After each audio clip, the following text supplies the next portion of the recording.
협박이란 말은 조직폭력배들의 전유물처럼 느껴집니다. 물론 조폭들만이 쓰는 용어는 아니지만 협박이란 말만 들어도 조폭을 먼저 연상하게 되는 까닭은 조폭에 대한 부정적 이미지 때문인 것 같습니다.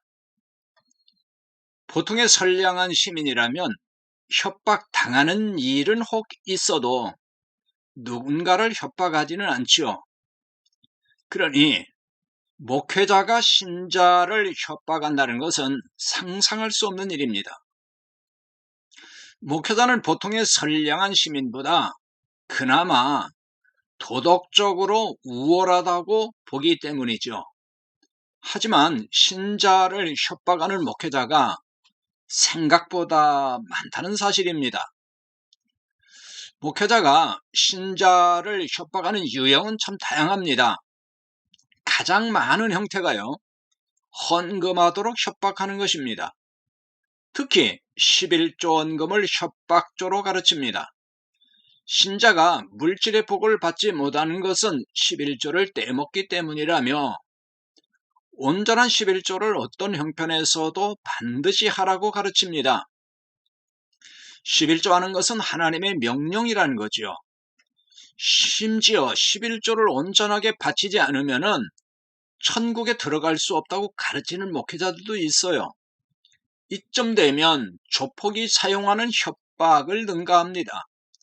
그래서 어떤 신자는 빚더미에 앉았는데도 빚을 내어 11조를 바쳤다는 말을 들은 적이 있습니다. 어떤 목회자는 주의 종을 비판하면 저주받는다고 신자들에게 가르칩니다. 그래서 목회자의 설교에 대해서 어떤 불만도 말하지 못하게 입을 틀어막아요. 목회자가 정상적인 설교를 하는데도 신자가 비판한 것이라면 동의할 수는 없습니다. 어느 목회자는 설교 시간에 정치 선동을 일삼기도 하고 야한 농담도 자주 한다는 거예요. 그러면 신자는 당연히 이런 설교에 대해서 시정을 요구하고 비판할 수가 있죠. 그렇다고 하나님이 저주하지 않습니다. 그런데 마치 이런 신자를 하나님이 저주한다는 식으로 설교 중에 말한다면 협박이 아닐 수가 없어요.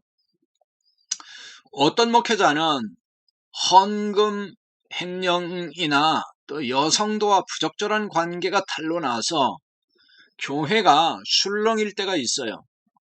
이런 경우에도 하나님이 세운 주의 종을 비판하면 하나님께 저주받는다는 식으로 협박을 일삼습니다. 하나님이 세운 종이기 때문에 심판하더라도 하나님이 하실 것이니 신자는 가만히 있으라며 입을 막으려고 하지만 이 또한 협박이 아니고 무엇이겠습니까? 목회자가 막장으로 가고 있는데 신자가 구경만 하고 있다면 오히려 그 목회자를 더 깊은 수렁에 빠지도록 방조하는 것이 됩니다. 그러면 결국 공동체가 큰 타격을 입기 때문에 신자가 나서야 맞는 거죠. 어떤 목회자는 병든 신자에게 협박해서 금품을 뜯습니다. 어떤 나이 많은 권사님이 병이 발생해서 목회자에게 기도를 부탁을 했어요. 그런데 이 병에서 나으려면 하나님이 감동할 만큼 큰 액수의 헌금을 바치라고 하나님이 계시해 주었다며 종용했습니다. 그래서 수천만 원의 거액을 바쳤어요. 그런데도 낫지 않자 계속 헌금을 요구했다는 겁니다. 결국 집안채 값을 다 날렸다고 그럽니다. 그러나 그 병이 낫지 않았어요. 이런 식으로 목회자가 금품을 뜯어가는 것도 고단수의 협박에 해당합니다.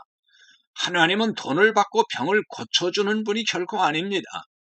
어떤 목회자는 교회를 떠나는 신자를 막아보려고 우리 교회 떠난 신자치고 잘된 사람이 없다고 신자들에게 가스라이팅을 합니다. 이 또한 협박이 아니고 무엇이란 말입니까? 신자가 한 교회를 성실하게 평생 잘 섬기면 참 좋은 일입니다. 그러나 특별한 이유로 교회를 더 다닐 수 없는 상황에 놓일 수도 있어요. 그럴 때는 다니던 교회를 떠나 더 좋은 교회를 찾아갈 수가 있는 거죠. 그렇다고 하나님이 벌을 주거나 저주하지 않으십니다. 참교회라면 어느 교회나 주님의 몸으로 하나의 교회입니다. 자신이 목회하는 교회를 다녀야만 복을 받고 다른 교회를 가면 복을 받지 못한다는 말은 협박에 해당합니다. 하나님은 그렇게 말씀하신 적이 없어요. 하나님의 말씀과 반대로 말하면 협박이 될 수 있다는 점을 알아야 할 것입니다.